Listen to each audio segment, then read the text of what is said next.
पितरदेवताय नमः. ओम श्री गणेशदेवताय नमः.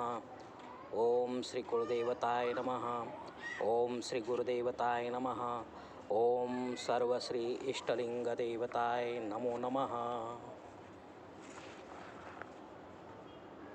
जेव्हा जेव्हा या धरती तलावर अधर्म वाढतो, धर्माची हानी होते, त्यावेळी मी साकार रूपात प्रगट होतो. सज्जनांचे, भक्तांचे रक्षण करतो आणि दुष्टांचा नाश करतो. धर्माची स्थापना करतो. प्रत्येक युगात मी साकार रूपामध्ये प्रगट होतो, असे भगवान श्रीकृष्णाचे वचन भगवद्गीतेत आपल्याला आढळते. शिवशरणार्थ मित्रांनो, मी कडाप्पा परत एकदा आपल्यासमोर हजर आहे. माझ्या धर्मकरम चॅनलमध्ये आपले सहर्ष स्वागत करीत आहे. मित्रांनो, इस्रायल देशामध्ये रोमन साम्राज्याचा जाच वाढल्यामुळे, त्यांचे साम्राज्य वाढल्यामुळे सामान्य जनतेला त्रास होऊ लागला. धर्माची थोडीफार हानी होऊ लागली. त्यावेळी यहुदी धर्म हा प्रचार प्रसारामध्ये होता आणि यहुदी धर्मामध्येच असे म्हटले होते की एक ना एक दिवस या रोमन साम्राज्याच्या विरोधात शह देणारा कोणीतरी मसीहा पैदा होईल आणि तो सामान्य जनांचे रक्षण करेल, पापी जनांना संरक्षण देईल, त्यांना तारणार. आणि मित्रांनो, खरोखरच या यहुदी धर्माने म्हटल्याप्रमाणे इसवी सन पूर्व 4 ते 6व्या शतकाच्या दरम्यान इस्रायल देशात बेथलेहम या गावी एका कुमारिकेच्या पोटी, जिचे नाव मेरी अथवा मारिया होते, हिला पुरुषाच्या स्पर्शाशिवाय गर्भधारणा झाली होती. एक चमत्कार म्हणावा मित्रांनो. भगवंत कसा प्रकट होतो याचे हे उत्तम उदाहरण आहे मित्रांनो. येशू नावाने एका पवित्र आत्म्याचा तिच्या पोटी जन्म झाला होता मित्रांनो. आणि पुढे चालून हाच रोमन साम्राज्याला शह देणारा ठरला मित्रांनो. म्हणून त्याला यहुदी किंवा मसीहा म्हटले गेले आहे. मित्रांनो, ख्रिश्चन धर्म हा लोकसंख्येच्या मानाने जगातला सर्वात मोठा धर्म म्हटला तरी चालेल. भारतामध्ये पण असंख्य अनुयायी या धर्माचे आहेत. मित्रांनो, ईश्वर सर्वत्र एकच आहे.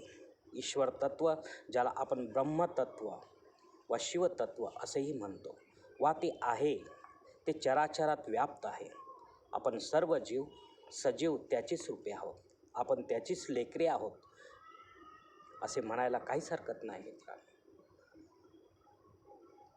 तुम्ही हो माता पिता, तुम्ही हो, तुम्ही हो बंधू सखा, तुम्ही हो, तुम्ही हो माता पिता, तुम्ही हो, तुम्ही हो बंधू सखा, तुम्ही हो, असे आपण वारंवार म्हणतो मित्रांनो. मित्रांनो, ईश्वर हा सर्व व्याप्त आहे, व्यापक आहे, सर्व शक्तिमान, महादिव्य आहे, तसेच अजन्म आहे, सनातन आहे, असे ख्रिश्चन धर्मही आपल्याला सांगतो मित्रांनो. येशू ख्रिस्त मानव आणि ईश्वर यांचे समागम घडवून आणणारे महान तपस्वी योगी आहेत मित्रांनो. मानव जातीचा उद्धारासाठीच त्यांचा ईश्वरपुत्र म्हणून या धर्तीवर आगमन झाले आहे मित्रांनो. सर्व मानव एकमेकांचे बंधू आहेत, मागेही होते, कोण्या काळात आणि पुढेही होतील यात शंका नाही मित्रांनो. तेव्हा सर्व बंधू भगिनींनी एकमेकांशी प्रेमाने वागावे, एव्हाना शत्रूशी देखील प्रेमाने वागावे, दया, क्षमा, शांती याला महत्त्व द्यावे, असेही ख्रिश्चन धर्म आपणाला सांगत आहे मित्रांनो. यात दुमत नाही मित्रांनो, कारण हाच खरा धर्माचा पाया असतो. ईश्वरपुत्र येशू ख्रिस्ताने आपल्या तारुण्यातच धर्माचा प्रचार आणि प्रसाराला शिकवणीला सुरुवात केली मित्रांनो. अवघ्या 3 वर्षात त्यांनी धर्माचा प्रचार प्रसार केला मित्रांनो. वयाच्या 27व्या वर्षापासून ते 30 वर्षापर्यंत त्यांनी हे कार्य अफाट जोमाने केले मित्रांनो. यासाठी त्यांनी प्रथम आपल्या सहाय्यासाठी 12 शिष्यांना तयार केले, त्यांना शिक्षित केले, धर्माची शिकवण दिली त्यांना आणि वेगवेगळ्या प्रांतात त्यांना पाठवले. यहुदी धर्मानुसार पापी मानवांच्या तारणासाठी तारणारा कोणीतरी पाठवणार धर्तीवर, असे वचन परमेश्वराने दिल्याचे म्हटले आहे. ते येशू ख्रिस्तच यहुदी असून पापी मानवांना तारणारा आहे, एक मसीहा आहे, अशा त्यांच्या शिष्यासह अनेकांचे मत ठरले, ठाम विश्वास ठरला मित्रांनो. त्यानंतरच त्यांनी येशूच्या वचनावर चालायचे ठरवले. परंतु यहुदी धर्माच्या धर्माधिकारी येशूवर धर्मद्रोहाचा, राष्ट्रद्रोहाचा आरोप लावला. त्यांनी त्याला तत्कालीन रोमन सत्ताधीशांच्या हवाली केले. मित्रांनो, ही फार पुढची गोष्ट झाली, कारण जे 12 प्रेषित त्यांनी नेमले होते, या 12 प्रेषितापैकी एक हा शत्रूला फितूर झाला आणि शत्रूला फितूर झाल्यानंतर हात मिळवून केल्यानंतर येशूला त्यांनी त्यांच्या हवाली केले आणि नंतर मग रोमन सत्ताधीशांनी येशूला क्रूसावर चढवून खिळवले मित्रांनो. त्याला देहदंडाची शिक्षा केली. या ईश्वरपुत्राचे स्वप्न धर्म प्रचार प्रसाराचे अपूर्ण राहिले मित्रांनो. त्यांचा आत्मा शांत झाला नव्हता, तो आपल्या तत्वाभोवतीच घुटमळत होता. म्हणूनच कदाचित त्यांचा आत्मा सदेह आपल्या 12 प्रेषितांना वा 11 प्रेषितांना नेहमीप्रमाणेच मार्गदर्शन करू लागला. मृत्यूच्या 2-4 दिवसातच असा अनुभव या 12 शिष्यांनी अनुभवला मित्रांनो. संपूर्ण जगात ख्रिश्चन धर्माचा प्रचार प्रसार व्हावा अशी येशूची अंतिम इच्छा होती, असे म्हणायला हरकत नाही मित्रांनो. ते योग्यच आहे. यानंतर येशू ख्रिस्त स्वर्गात गेला मित्रांनो, यावर सर्वांचा विश्वास आहे मित्रांनो. पण या सृष्टीच्या प्रलयापर्यंत मी तुमच्या सोबतच राहीन, असे आश्वासन 40 दिवसाच्या शिष्य सहवासानंतर येशूने आपल्या सर्व प्रेषितांना दिले होते मित्रांनो. लोकांचे मन परिवर्तन होईपर्यंत त्यांना समजवा, आपल्या धर्माची शिकवण त्यांच्यात मोठ्या प्रेमाने उतरवा, असा धार्मिक सल्ला त्यांनी दिला, मार्गदर्शन केले मित्रांनो.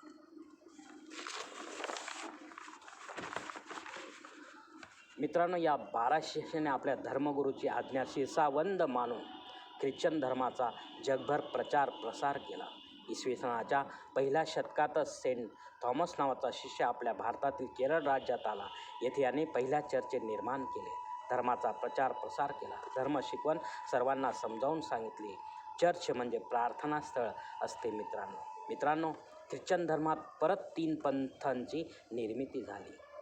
एक रोमन कॅथॉलिक, ईस्टर्न ऑर्थोडॉक्स व तिसरा प्रोटेस्टंट पंथ.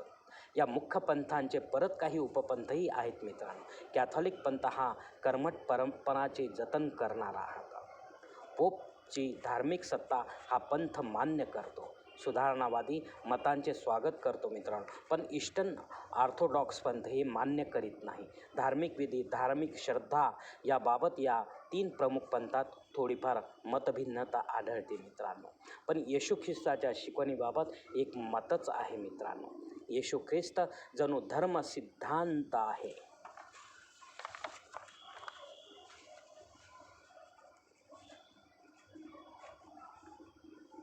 ख्रिश्चन धर्माचा या ब्रह्मांडातील सर्व वस्तू व व्यक्तीवर जड चेतनावर प्रेमाचा वर्षाव करा, मानवतावादी धर्माचे पालन करा. हाच मुख्य संदेश येथून येशूने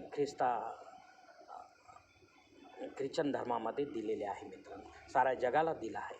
कारण प्रेमानेच परमशत्रूला देखील जिंकता येते अशी खात्री ख्रिस्ती धर्मियांची आहे, असा ठाम विश्वास आहे मित्रांनो. आणि खरे मित्रांनो, यात असत्य असे काहीच नाही. कारण आपल्यालाही आपल्या इतिहासामध्ये असे बरेचसे अनुभव आलेत की प्रेमानेच आपल्याला शत्रूवर मात करता येते, त्याला जिंकता येते. त्याचे हृदय आपल्याला परिवर्तन करते, त्याच्या हृदयामध्ये जी काही घृणा भरलेली असते ती आपल्याला परिवर्तन करता येते.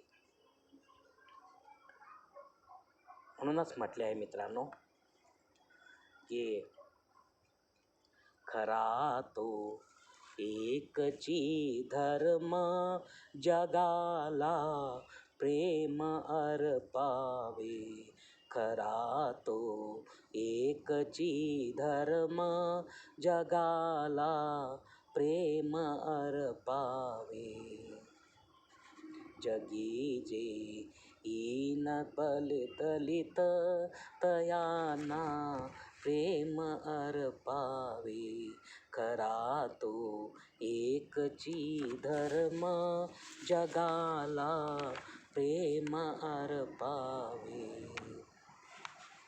मुळात इसवी सनाची सुरुवात येशूच्या जन्मापासून सुरू झाली आहे मित्रांनो. तरी देखील त्यांच्या जन्माची नक्की तारीख उपलब्ध नसल्याचे कळते मित्रांनो. येशूच्या स्वर्गारोहणानंतर धर्मविरोधकांनी या प्रेषितांना नाना प्रकारे त्रास देणे सुरूच ठेवले होते. त्याही परिस्थितीत प्रेषितांनी कमी संख्यक असेना पण लोक गोळा करण्याची, एकत्र करण्याची, शिकवण देण्याची आज्ञा सुरूच ठेवली होती मित्रांनो. यानंतरच्या काळात या ख्रिश्चन धर्माचे अनेक संप्रदाय जन्माला आले, वेगवेगळ्या प्रकारचे धर्माचरण होऊ लागले मित्रांनो.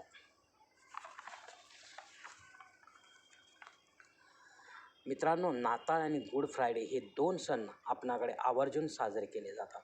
गुड फ्रायडे या दिवशी येशूने आपल्या धर्मासाठी आपल्या जीवाचे बलिदान केले होते. तो शुक्रवार दिवस होता, म्हणून याची आठवण राहण्यासाठी, धर्मजागृतीसाठी, धर्माबद्दल आपली आस्था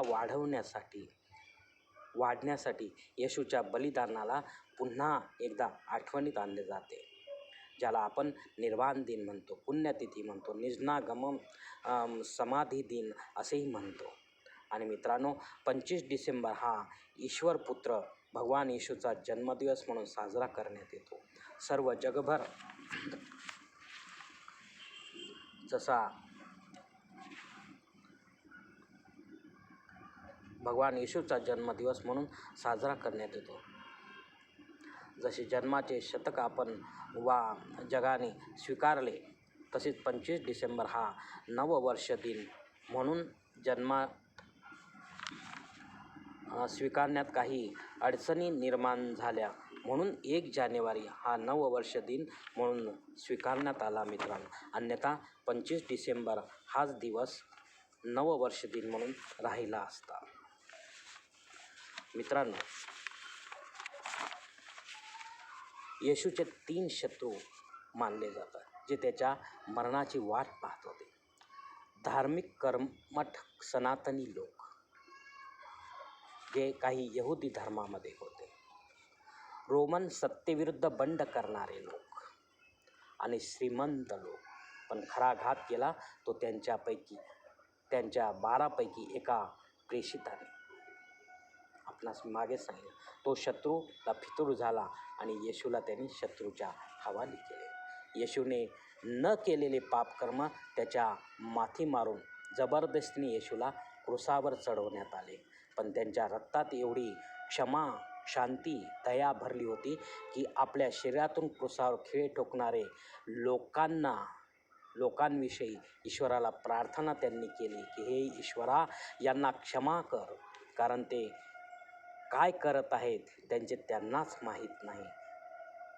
मित्रांनो, येशूच्या मनात शत्रूविषयी थोडासुद्धा तिरस्कार, द्वेष, क्लेश नव्हता, हे आपल्या छळातून त्यांनी दाखवून दिले मित्रांनो. ख्रिश्चन धर्माचे आणखी काही सिद्धांत आहेत मित्रांनो. परमेश्वर मानवी देह धारण करून या मृत्यूलोकी आला. प्रभू रामकृष्णासारखा. ईश्वर व मानव एकच आहेत, पण मानवाचा अहंकार मानवाला ईश्वरापासून दूर नेतो. आपले पापकर्म कबूल करणे, याचक बनणे, मग पश्चाताप करणे याने मानवाचे हृदय परिवर्तन होते मित्रांनो. आपण ईश्वर केंद्रित होतो. परमेश्वराचे पवित्र वचन म्हणजे ख्रिश्चन धर्माचा धर्मग्रंथ बायबल होय मित्रांनो. पिता, पुत्र, पवित्र आत्मा असा हा त्रिदेव आहे मित्रांनो. यावर विश्वास ठेवणारे मानव म्हणजे देवाचे राज्य किंवा तो समुदाय असे म्हटले तरी हरकत नाही मित्रांनो. येशू हा सेवक राजा झाला. प्रेम ही ईश्वरीय देणगी आहे. वेळ येताच ती प्रगट होते. प्रेमामुळे स्वभाव परिवर्तन, अहंकार गळून पडतो मित्रांनो. ज्योत से ज्योत जगाते चलो, ज्योत से ज्योत जगाते चलो, प्रेम की गंगा बहाते चलो, प्रेम की गंगा बहाते चलो। राह में आए जो दीन दुखी, राह में आए जो दीन दुखी, सबको गले से लगाते चलो, प्रेम की गंगा बहाते चलो। येथे समर्पणाची भावना जागृत होते मित्रांनो.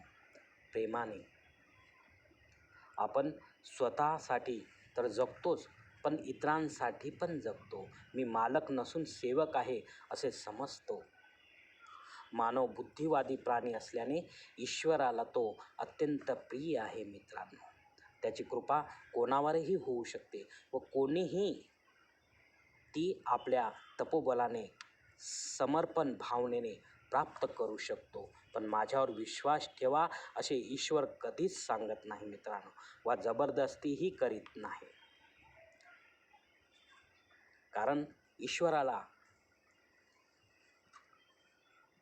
विश्वास आहे की हा माझा पुत्र एक ना एक दिवस या संसाररूपी मोहातून मुक्त होऊन तो माझ्याकडेच परत येणार आहे. माझ्यातच तो सामावणार आहे. म्हणूनच ईश्वर आपल्याला अनेक मानव योनीमध्ये जन्म देतो. आपल्याला अनेक प्रकारच्या संध्या देतो. सुधारवण्याचे संध्या देतो. पुण्यकर्म करण्याचे संध्या देतो. यातून मानव सुधारला तो सुधारला, अन्यथा नाही सुधारला तर तो अजूनही अनेक मानव योनीत व 84 लाख योनीमध्ये तो फिरत राहतो, भरकटत राहतो मित्रांनो. कारण त्याला प्रेमान कर्मच असते मित्रांनो. या ख्रिश्चन धर्मातही कर्मकांड व धर्मसंस्कार आहेत मित्रांनो. दर रविवारी चर्चमध्ये सामुदायिक प्रार्थना आचार्य व धर्मगुरूंच्या मार्गदर्शनानुसार होते मित्रांनो. प्रवचन होते, दान गोळा केला जाते, ते प्रभूला अर्पण केले जाते. सामुदायिक व वैयक्तिक अशा सेवेच्या 2 पद्धती आहेत ज्या सर्वत्र आहेत मित्रांनो. दीक्षाविधी आहे, तो पूर्ण शिक्षित झाल्यावर दृढीकरण विधी देखील आहे. प्रभुभोजन हा विधी आहे. गायन प्रार्थना आहे. विवाह पद्धती आहे. अंत्यविधी संस्कार आहेत मित्रांनो. आपल्या 16 संस्कारापैकी अनेक संस्कार यात सामावलेले आहेत मित्रांनो. धर्माप्रमाणे प्रत्येक धर्माप्रमाणे हे संस्कार पाळले जातात, आचरणात आणले जातात मित्रांनो. धर्म व आचरण बुद्धीच्या कुवतेनुसार करणे व फळाची अपेक्षा न करता फळ योग्य वेळ आल्यास आपणास ते मिळतेच ही आशा आपल्या मनामध्ये असते, कर्मामध्ये असते. कारण काही लोक कर्मफलाची अपेक्षा ठेवून कर्म करत असतात. तर असे न करता, फलाची अपेक्षा न करता भगवान श्रीकृष्णाने आपल्याला सांगितले आहे, कर्म किएगा फल की इच्छा मत करे इंसान. कर्म किएगा फल की इच्छा मत करे इंसान, जैसे कर्म करेगा वैसे फल देगा भगवान. पण ते कधी देणार, किती देणार, कसे देणार हे त्यालाच माहीत आहे मित्रांनो. आपल्याला यापैकी काहीच माहीत नसतं. आपणालाच काय, कोणीही साधू संत दिव्य पुरुष कोणीही घ्या, हे कोणीही सांगू शकत नाही की आपल्या क्रियमान कर्माचे फळ कधी मिळणार, कुठल्या जन्मात मिळणार, दुसऱ्या जन्मात मिळणार, 10व्या जन्मात, 50व्या, 100व्या किंवा 1000व्या जन्मामध्ये, हे नाही, काही निश्चिती नाही. हे सगळे गणित हे फक्त ईश्वरच जाणतो मित्रांनो. आपल्या हाती फक्त कर्मकांड आहे. मग ते धार्मिक असो वा सांसारिक कर्मकांड असो, व्यावहारिक कर्मकांड असो, कर्म करणेच फक्त आपल्या हाती आहे. फक्त ते आपण आपल्या शुद्ध सद्विवेक बुद्धीने केले पाहिजे. शास्त्र विहित कर्म आपण केले पाहिजे. शास्त्र मान्य कर्म आपण केले पाहिजे. जर आपण असे कर्म केले तरच आपण आपल्या जीवनामध्ये चांगले सुख भोगू शकतो, दुःख कमी करू शकतो. आणि आपल्या जीवनात जर ईश्वराचे अनुष्ठान असेल तर सोन्याहून पिवळे होते मित्रांनो, दुधात साखर पडते. कारण आपण पाहिले असेल की अनेक लोक आहेत, अनेक भक्त लोक आहेत, अनेक मानव आहेत की जे जीवन जगतात जन्मापासून ते मरेपर्यंत. पण त्यांच्या जीवनात जर ईश्वराचे अनुष्ठान असेल तर त्यांचे जीवन आपल्याला इतरांपेक्षा चांगलेच जाणवते मित्रांनो. कारण याला एकच आहे की मानवाला सुधारण्याचे काम फक्त आणि फक्त धर्मच करत असतो. मग तो कोणताही धर्म असो, धर्मच माणसाला सुधरवतो, धर्मच माणसाला धार्मिक बनवतो, धर्मच माणसाला सज्जन सद्वर्तनी बनवतो, धर्मच माणसाला भक्ती मार्गावर चालायला लावतो आणि धर्मच माणसाला ईश्वराला भेट करून देतो, ईश्वरामध्ये विलीन करायला भाग पाडतो. आणि धर्मच असा एक धर्मच अशी एक संस्था आहे की जी आपल्याला मोक्ष मिळवून देते. मोक्ष नसेल तर आपल्याला त्यानुसार फलाची प्राप्ती होते मित्रांनो. कारण आपणच असतो आपल्या जीवनाचे शिल्पकार. धन्यवाद मित्रांनो. आजचा हा येशू ख्रिस्तासंबंधीचा, त्यांच्या जीवनचरित्रासंबंधीचा, त्यांनी स्थापन केलेल्या ख्रिश्चन धर्मासंबंधीचा हा जो व्हिडिओ आहे तो मी याच ठिकाणी संपत आहे. आपण जर माझ्या मताशी सहमत असाल तर कृपया माझे धर्मकरम चॅनल सबस्क्राईब करा, लाईक करा, आपले कुटुंब मित्रपरिवारासह शेअर करा. तसेच कॉमेंट्स बॉक्समध्ये आपले मत अवश्य नोंदवा आणि माझा पुढील व्हिडिओ आपल्यापर्यंत पोहोचण्यासाठी बेल बटन अवश्य दाबा. धन्यवाद मित्रांनो. पुढील भेटीपर्यंत आपण खुश राहा, आनंदी राहा, प्रसन्न राहा. शिवकल्याणम. हरि ओम शिवा महादेवा.